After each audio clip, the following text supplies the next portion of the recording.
Having a grand time on screen and off it as well. Thanks for staying with us on the SportsMax Zone. We're still speaking about the 2023 Budapest World Athletics Championships following Monday's stunning result in the women's 100-meter final, in which the American Sha'Carri Richardson blazed to gold ahead of Jamaican Shericka Jackson and Shetland and Fraser Pryce. Now, it wasn't just the significance of the performances on the track in terms of the history that caught the attention of the world's media, but also the embrace following the race, the friendly rivalry. And Sha'Carri Richardson has also been speaking about how honored she is to be running against a legend of the sport. She calls her Miss Shelley. Let's have a look. Your question, but I think you asked me about Miss Shelley, and I just want to say she's an amazing athlete. I grew up watching her, knowing that.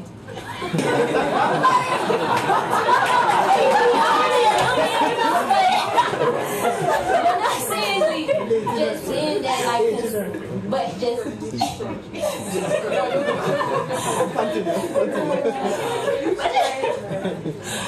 But just knowing that it's a great. It honestly was gonna take literally my best to come forward and be able to compete.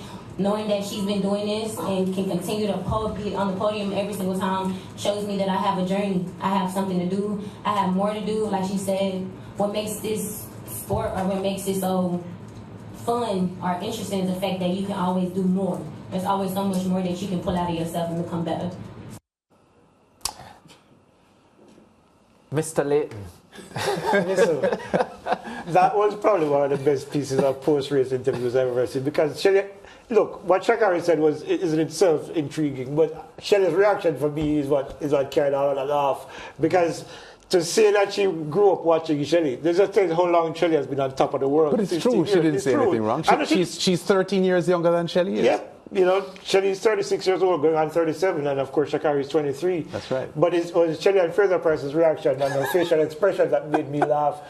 When I saw it last night, I was cracking up. It was, you know, one of the things that I found with Shelley and Fraser Pryce over the years, though, is how entertaining eventually, when she started to let her hair down, so to speak, yes, how much you got to see who she really is and how entertaining she can be. Because, like the last World Championship, she was having a great time. This year as well, of course, she didn't win, but she's still having a great time, and she's still providing the kind of entertainment that makes sport, you know, worth watching. And I think, you know, she just continues to do great things.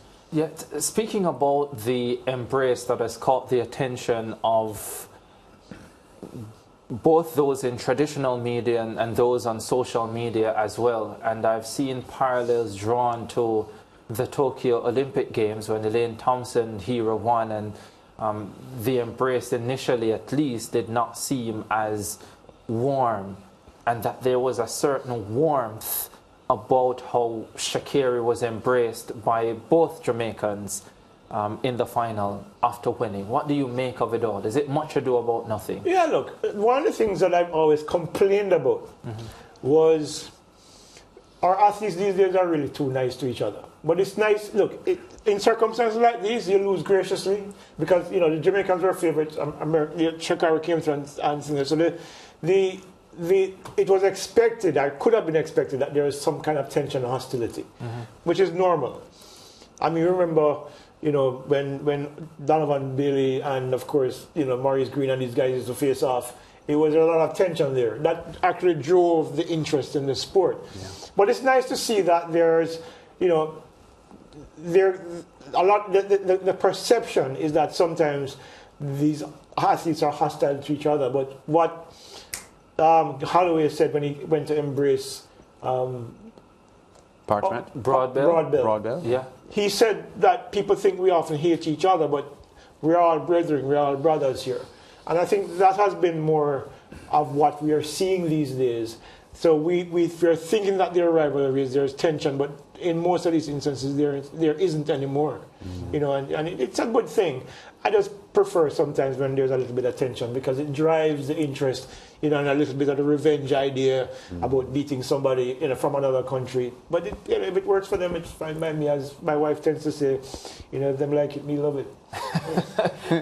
Yeah, good point, Leighton. I completely agree with you about sometimes having a certain level of tension because that's part of the anticipation. That's part of the rivalry. Drawing individuals in. And to be fair, given a lot of the narrative previously, especially with Sha'Carri's abrasive posture, she didn't endear herself to a lot of Jamaican fans. To the world, actually. And we remember instances when Shelly-Ann appeared to be mocking her in an interview post one of the races that she... In Oregon, yeah. In Oregon, 2021, yeah. Yeah, and so the history would suggest that there could have been an awkward moment yesterday, but it is good that it didn't turn out that way. Yeah, look, these guys are, you know, the rivalry. There's a perception, especially in Jamaica, where when you talk about rivalries, people think it's some kind of hatred thing going on, but there are rivalries that on the track or on the field of play are intense, but off the track or off the field of play, the people are friends.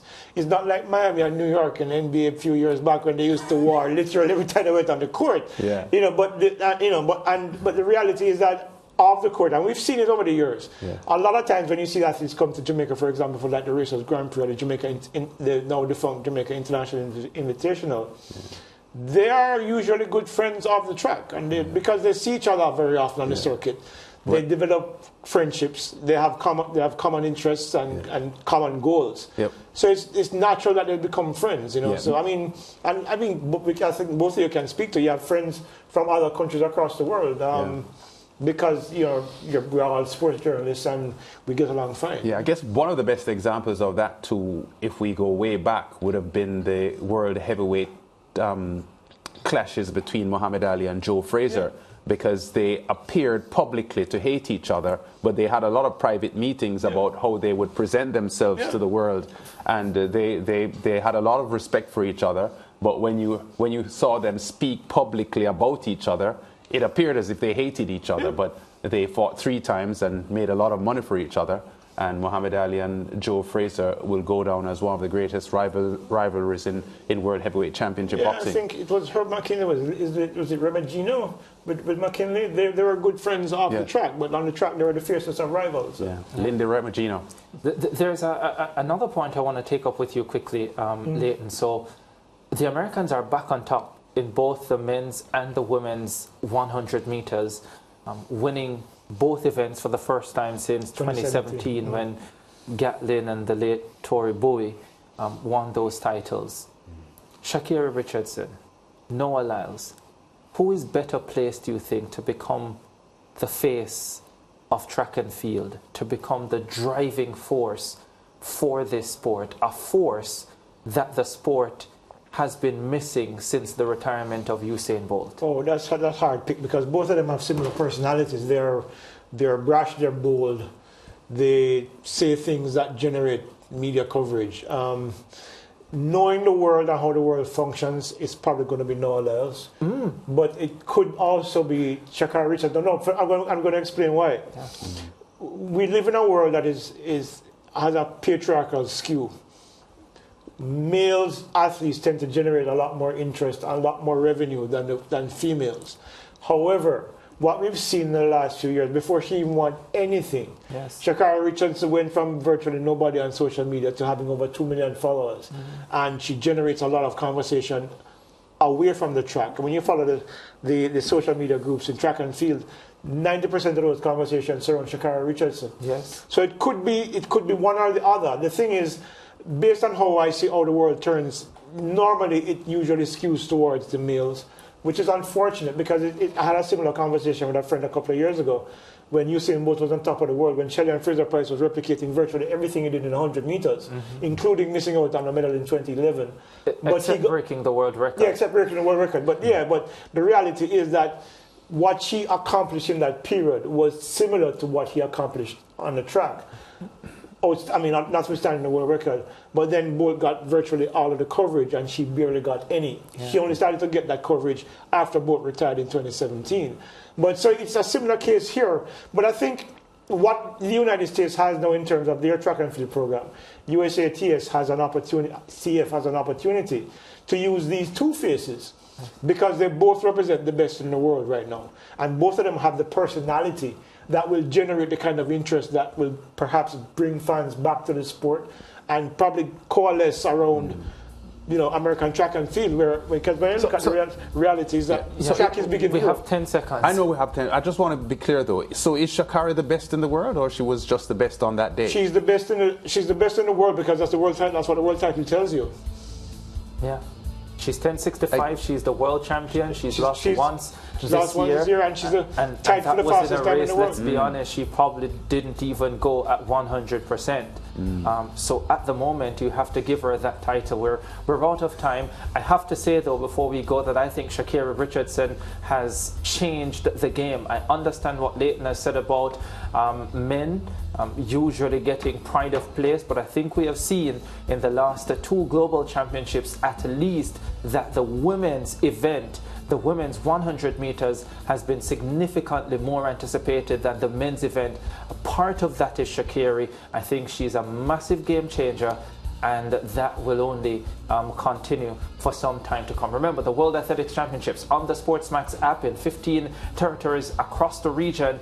Ensure that you check that out. Day 4 out the way. We take our final break. Oh, Leighton wants 10 seconds. Jamaica's women look really good in the sprint hurdles. We didn't get to that, but I like how they all look today, and I think maybe one of them could probably get into the medals. And Davine Charlton had a Bahamian record, 12.44 seconds, to get into the semi-finals as well. Now we take the break without the interruption of Mr. Leighton.